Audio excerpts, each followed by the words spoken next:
मैं करण सागवान की बात का समर्थन कर रहा और मेरे साथ में 1 लाख शिक्षक और इस बात जैसे सपने मोदी जी ने दिखाए थे वे सपने मोदी जी पूरे नहीं कर पाए। अगर आप शिक्षकों को अपना शिकार न बनाओ, भारतीय जनता पार्टी ने ये उड़ता तीर ले लिया। गुरु भी सत्य नहीं बोलेगा तो भाई कौन सत्य बोले। गुरु गोविंदो खड़े काके लागू पाए, बलिहारी गुरु आपने गोविंद दियो बता। नमस्कार, मैं आपके साथ रितेशना मंगवाना। दरअसल ट्विटर पर एक वीडियो लगातार वायरल हो रही है। करण सागवान जो कि अनअकैडमी के टीचर हैं, उन्होंने एक वीडियो में बच्चों को क्लास देते हुए ये कहा था कि कभी भी आपको अगर वोट देना हो तो पढ़े लिखे इंसान को वोट दीजिएगा।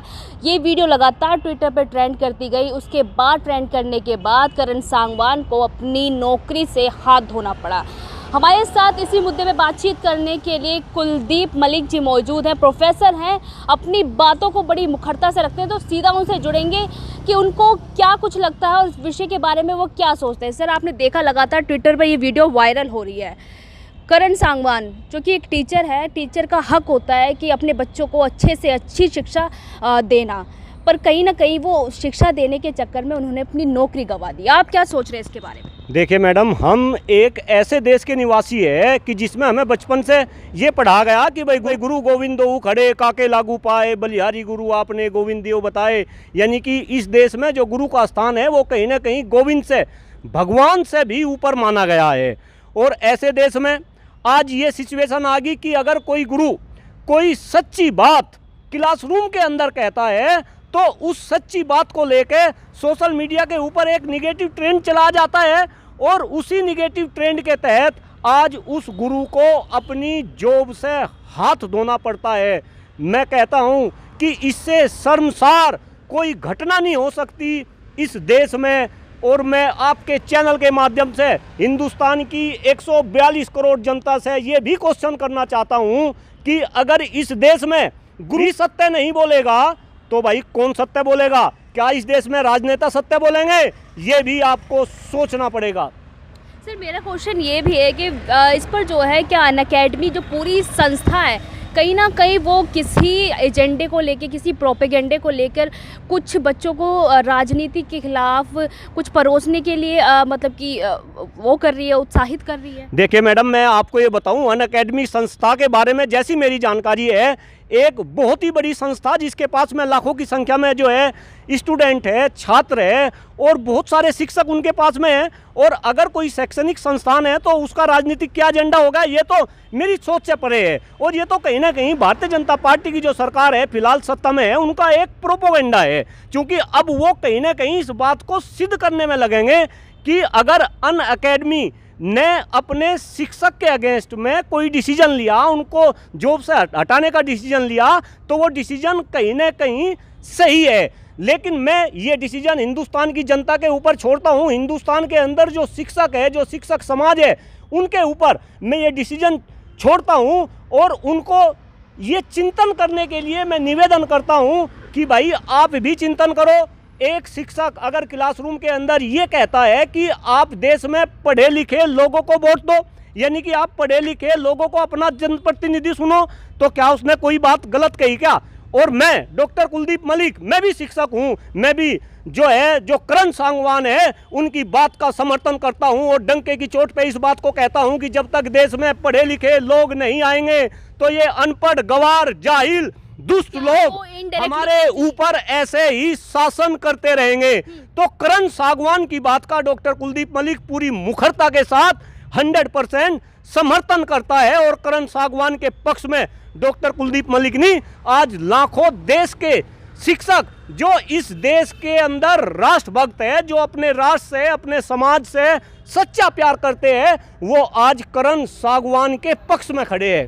क्या करण सागवान आप उस वीडियो के दौरान किसी राजनीतिक नेता को टारगेट करने की कोशिश कर रहे थे इनडायरेक्टली? नहीं मैडम, जैसे मैंने वीडियो देखा उसमें तो किसी ना तो राजनेता का नाम, ना उसमें किसी राजनीतिक पार्टी का नाम। ये तो हो क्या रहा, निकाला क्यों गया? मैं बता रहा ना, ये हो क्या गया, कहीं ना कहीं भारतीय जनता पार्टी ने ये उड़ता तीर ले लिया।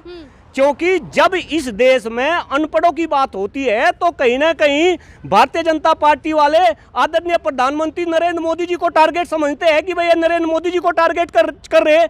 क्योंकि पूर्व में भी आदरणीय प्रधानमंत्री जी की डिग्रियों के बारे में, उनकी क्वालिफिकेशन के बारे में सवाल मीडिया के अंदर उठे और उन सवालों का जवाब देने के लिए देश के गृह मंत्री आदरणीय अमित शाह जी तक आना पड़ा। देश के गृह मंत्री अमित शाह जी ने जो है प्रधानमंत्री जी की डिग्री तक जो है दिखाई। तो कहीं ना कहीं ये तो भारतीय जनता पार्टी वालों का प्रोपेगेंडा है। और मैं भारतीय जनता पार्टी वालों से भी हाथ जोड़ कर ये विनम्र निवेदन करता हूँ कि भाई आप राजनीति करो, राजनीति आपको करनी पड़ेगी, आपको राजनीति करके ये देश चलाना, लेकिन आप शिक्षकों को अपना शिकार न बनाओ, क्योंकि शिक्षक कहीं ना कहीं देश और समाज को आईना दिखाने का काम करता है। और शिक्षक केवल वो ही नहीं जो क्लासरूम के अंदर है। मैं तो कह रहा, आप अगर घर के अंदर बड़ी बहन है तो आप भी छोटे भाई के रूप में, शिक्षक के रूप में काम कर रही। मैं अपने बच्चों के लिए शिक्षक के रूप में काम कर रहा, मेरे मम्मी पिताजी मेरे लिए शिक्षक के रूप में काम कर रहे।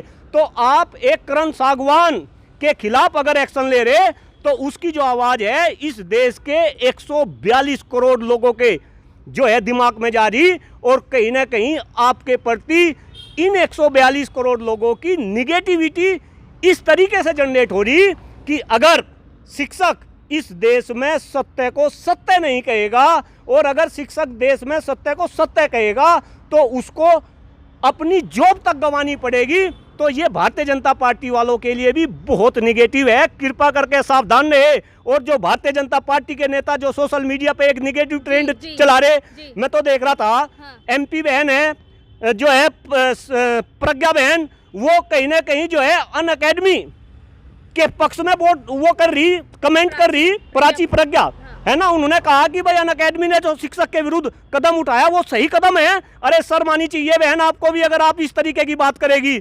आप तो हिंदूवादी बहन है और हिंदू धर्म के अंदर शिक्षक का जो स्थान है वो कहीं ना कहीं भगवान से भी ऊपर, मैंने दोहे के रूप में भी बताया। और मैं तो बताऊं हिंदू धर्म के अंदर शिक्षक का क्या स्थान है। आप देखो, रामायण काल की बात करो, महाभारत काल की बात करो, जब शिक्षक राजा के दरबार में जाता था तो राजा भी कहीं ना कहीं शिक्षक को खड़े होकर सैल्यूट करता था। जब राजा को अपनी प्रजा के लिए कोई डिसीजन लेना होता था तो उसमें भी शिक्षक का बहुत ही महत्वपूर्ण रोल होता था। और मैं तो आज के राजनेताओं को भी देख रहा। जी मेरा एक और सवाल है, 2024 के चुनाव आने से पहले एक शिक्षक का इस तरीके से अपने छात्रों को क्लास देना क्या कहलाता है? नहीं मैडम, एक बात बताओ, अगर करण सागवान जी ने कोई इस तरीके का स्टेटमेंट दिया तो क्या उन्होंने 2024 के चुनाव आ रहे इस वजह से ये स्टेटमेंट दिया? अरे आप क्या बात कर रहे हैं मैडम। मैं आपको बताऊं, आज शिक्षा के अंदर जो शिक्षा की व्यवस्था है उसमें से 80% शिक्षा व्यवस्था आज प्राइवेट क्षेत्र के अंदर है। और प्राइवेट क्षेत्र के अंदर जो शिक्षक इस देश में काम कर रहा, उसके आज इतने बुरे हालात हैं कि वो राजनेताओं के तो खिलाफ वो तो अपने जो मालिक है, जो ओनर है, जो मैनेजमेंट के लोग हैं, अगर वे गलत कर रहे हैं तो उनके खिलाफ ये आवाज नहीं उठा सकते। तो एक शिक्षक राजनेताओं के खिलाफ कैसे आवाज उठा सके? ये मैं फिर कह रहा, ये तो भारतीय जनता पार्टी का प्रोपेगेंडा है। और मैं तो अब कह रहा, सागवान की बात का समर्थन कर रहा और मेरे साथ में 1 लाख शिक्षक और इस बात का समर्थन कर रहे। आप अकेले आवाज उठा रहे हैं? नहीं, मैं अकेला नहीं। डर नहीं लगता? नहीं मैडम, एक बात बताओ, मुझे कौन सा डर लगेगा भाई? क्या मैं फिर कह रहा, अगर शिक्षक भी सही को सही नहीं कहेगा तो इस देश में कौन सही को सही कहेगा? और मुझे डर क्यों लगेगा? क्या लग रहा है जो अन्य शिक्षक है वो आपसे जुड़ेंगे? क्योंकि करण सागवान नौकरी खो चुके हैं, आप भी लगातार मुखरता से बोल रहे, तो आपको भी कहीं ना कहीं डर है कि आप भी कुछ नौकरी नहीं मैडम, जहाँ तक शिक्षकों के जुड़ाव का सवाल है, भाई मैं आपको बताऊं, मैंने अभी 2.5 साल पहले MLC शिक्षक वर्ग का मेरठ सहारनपुर मंडल में एक चुनाव लड़ा। उसमें केवल शिक्षकों को वोट करनी थी, वो चुनाव में हारा। लेकिन मैंने ये देखा कि इन नेताओं ने इन शिक्षकों को भी कहीं ना कहीं बांट रखा। इन्होंने क्या करा, प्राइवेट और सरकारी को बांट दिया। इसके बाद प्राइवेट को अलग अलग संगठनों में बांट दिया, सरकारी को अलग अलग संगठनों में बांट दिया।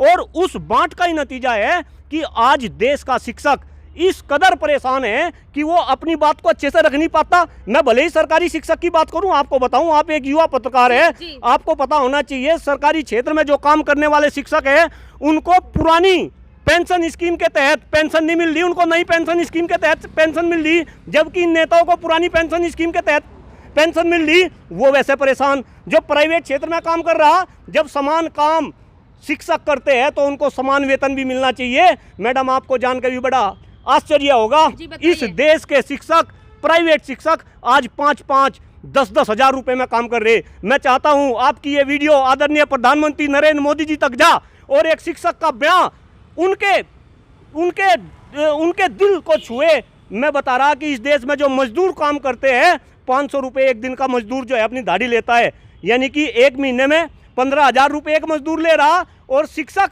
5-5, 10-10 हज़ार रुपये में काम कर रहे हैं। यानी कि आज इस देश के शिक्षक की हालात जो है वो एक मजदूर से भी गए गुजरे हैं।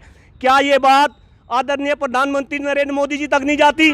क्या ये बात हमारे प्रदेश के मुख्यमंत्री योगी जी तक नहीं जाती? क्या ये बात देश के 142 करोड़ लोगों तक नहीं जाती? अब धीरे धीरे अगर डॉक्टर कुलदीप मलिक ऐसा बोल रहा तो सारे शिक्षक ऐसा बोल रहे, और समाज कहीं ना कहीं शिक्षकों की समस्याओं को जो है समझने लगा है। और आने वाले टाइम में शायद इस शिक्षक का भला होगा, और जब इस शिक्षक का भला होगा तभी इस देश का भला होगा। और आपके चैनल के माध्यम से मैं मोदी जी को बता दूं कि मोदी जी, अभी भी आपने लाल किले के प्राचीर से इस देश को विकसित देशों की कैटेगरी में रखने का सपना इस हिंदुस्तान को दिखाया। भगवान करे, खुदा करे, वाहे गुरु करे आपका ये सपना पूरा हो। लेकिन अगर आपको ये सपना पूरा करना है तो आपने देश के शिक्षकों को, देश के गुरुओं को सशक्त बनाना पड़ेगा, सामाजिक रूप से, आर्थिक रूप से, तभी ये देश विश्व गुरु बनेगा। अदरवाइज आपका ये सपना भी आने वाले समय में खोखला साबित होगा, और यह देश के लिए बहुत ही बड़ा दुर्भाग्य होगा। प्रधानमंत्री कह रहे हैं कि अगर 2024 में हमें जिताइए, जो काम अधूरे रह गए वो हम 2024 में पूरे कर देंगे। देखिए मैडम, मैं बिल्कुल, शायद हम मुद्दे से भटक गए। हम मुद्दे यहाँ पे शिक्षक की बात कर रहे थे, लेकिन हम 2024 के चुनाव में चले गए, मोदी जी के मुद्दे की बात मोदी जी के मुद्दे पे चले गए। मैं तो आपके चैनल के माध्यम से ये बात देश की जनता को आज समझाना चाह रहा कि हम 2014 में मोदी जी को लेकर आए। मोदी जी ने देश की जनता से कुछ वादे किए थे, और उन वादों को देख के ऐसा लग रहा था कि 2014 में कांग्रेस की सरकार जाएगी, भाजपा की सरकार आएगी, और कहीं ना कहीं इस देश की सत्ता का परिवर्तन नहीं होगा, इस देश में व्यवस्था का परिवर्तन होगा। लेकिन ऐसा हो ना सका। ऐसा ये नहीं हो सका कि जैसे जैसे सपने मोदी जी ने दिखाए थे वे सपने मोदी जी पूरे नहीं कर पाए। अगर मैं एक एक करके सपनों की बात करूं, मुद्दे की बात करूं, मोदी जी ने कहा था कि इस देश में 100 दिनों के अंदर काला धन वापस आ जाएगा। मोदी जी ने कहा था इस देश में भ्रष्टाचार खत्म हो जाएगा। मोदी जी ने कहा था इस देश में 2 करोड़ युवाओं को प्रतिवर्ष रोजगार मिलेगा। मोदी जी ने कहा था इस देश में महंगाई कम हो जाएगी। मोदी जी ने कहा था इस देश में गंगा निर्मल और पवित्र हो जाएगी। मोदी जी ने इतने बड़े बड़े वादे किए थे। लेकिन मैं आपसे ही पूछना चाहता हूं, आप भी एक युवा पत्रकार है, क्या इस देश में 100 दिन में काला धन वापस आया? क्या इस देश में भ्रष्टाचार खत्म हुआ? क्या इस देश में महंगाई खत्म हुई? क्या इस देश में जो है शिक्षा व्यवस्था जो है